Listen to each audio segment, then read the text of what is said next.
মৰমৰ ছাত্ৰ ছাত্ৰীসকল, welcome back to basic math.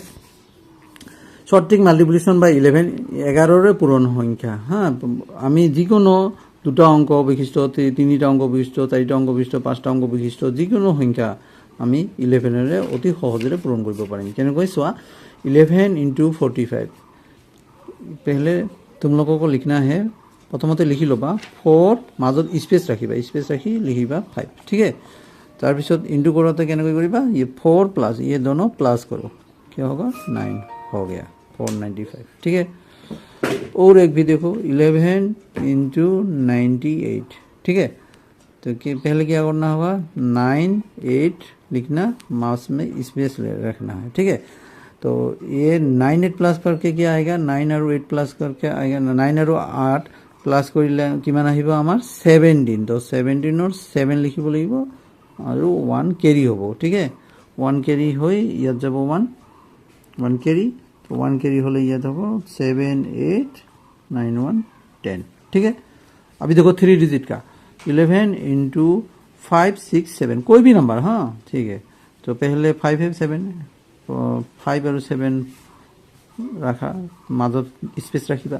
तो फर्स्ट ये दोनों प्लस करो, क्या होगा 13 3 1 कैरी। ओके, नेक्स्ट 5 6 प्लस करो 11 1 1 कैरी।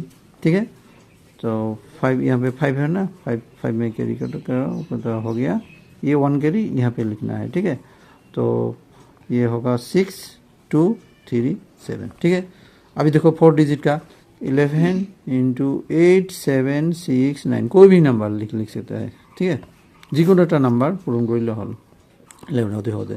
প্ৰথমতে 8 और 9 स्पेस दी रखिबा, ये दोनों प्लस करो किमान होगा 15 5 1 कैरी, 7 6 प्लस 13 3 1 कैरी, और 8 7 क्या होगा 15 5 तो 1 कैरी, क्या होगा अभी 9 6 4 5 9।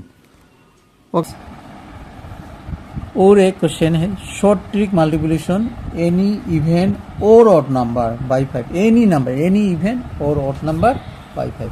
ठीक है, तो यहाँ पे 2 इवन नंबर लिखने, 2 इवन नंबर लिख लिया मैंने और 2 ऑड नंबर लिख लिया। ठीक है, अभी देखो 5 से कैसे मल्टीपल करना है। ठीक है,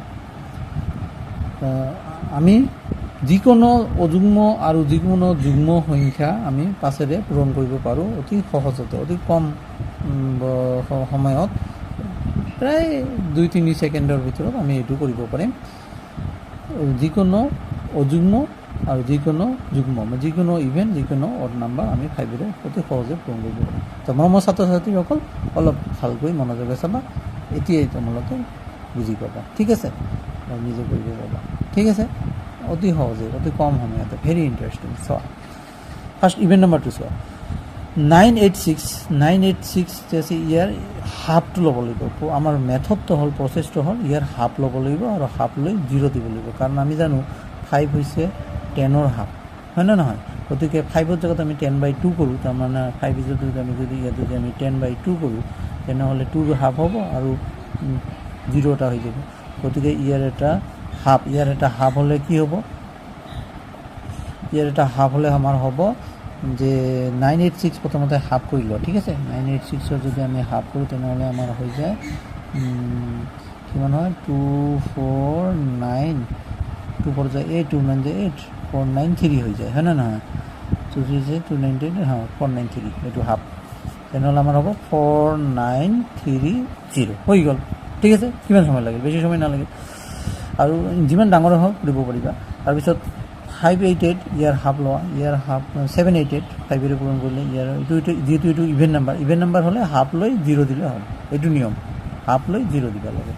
তো 788ৰ হাফ কিমান, 788ৰ হাফ হ'ব আমাৰ 2 3 যা 6, 2 9 যা 18, 2 4 যা 8, 394। গতিকে 394 লিখি 0 দিলে হৈ গ'ল আমাৰ কিন্তু। ঠিক আছে, ইমান ইজি। চোৱা, এতিয়া অযুগ্ম শর্ত, অযুগ্ম সংখ্যাটো যিকোনো অযুগ্ম সংখ্যা 2 ডিজিটে হোক, 3 ডিজিট, 2টা অংক বিশিষ্ট, 3টা অংক বিশিষ্ট, 4টা 5টা যিকোনো অংক বিশিষ্ট হোক, 5ৰে যদি আমাক পূৰণ কৰিব লাগে তেনেহ'লে আমি কি কৰিম, সদায় অযুগ্ম সংখ্যাটো এটা -1 কৰি ল'ব প্ৰথমতে, ঠিক আছে। -1 কৰিলে 437 পৰা -1 কৰিলে আমাৰ কি হয় 436 হয়। এতিয়া 436ৰ হাফটো লোৱা, 436ৰ হাফ কিমান হ'ব 2 to the 4 2 1 2 20 436ৰ হাফ আমি পাইছোঁ 218, হয় নে নহয়? গতিকে এইটো নিয়ম হৈছে কি 218 লগত 5 শেষত ইউনিট 5 লিখি দিলে হৈ গ'ল, ঠিক আছে। যদি যুগ্ম সংখ্যা হয় তেনেহ'লে হাফ লৈ এটা 0 দিম, আৰু অযুগ্ম সংখ্যা হয় প্ৰথমতে আমি -1 কৰিম, -1 কৰি এক কমাই ল'ম, কমাই লৈ সেই সংখ্যাটোৰ হাফ কৰিম, হাফ কৰাৰ পিছত শেষত এটা 5 দিম, এককৰ ওপৰত 5 অংক লিখি দিম, হৈ যাব। তেনেহ'লে ঠিক তেনেকৈ এইটো চোৱা 1200 প্ৰতি ইয়াৰ -1 কৰিলে আমাৰ কিমান হ'ব 1234 হ'ব। 1200 ইয়াৰ হাফ কৰা, ইয়াৰ হাফ কৰিলে আমাৰ 617 হয়। 617 লিখি তাৰ লগত এটা হাফ দিলে হৈ গ'ল আমাৰ পূৰণ। কিমান সহজ, হয়নে? নিশ্চয় বুজি পাইছা।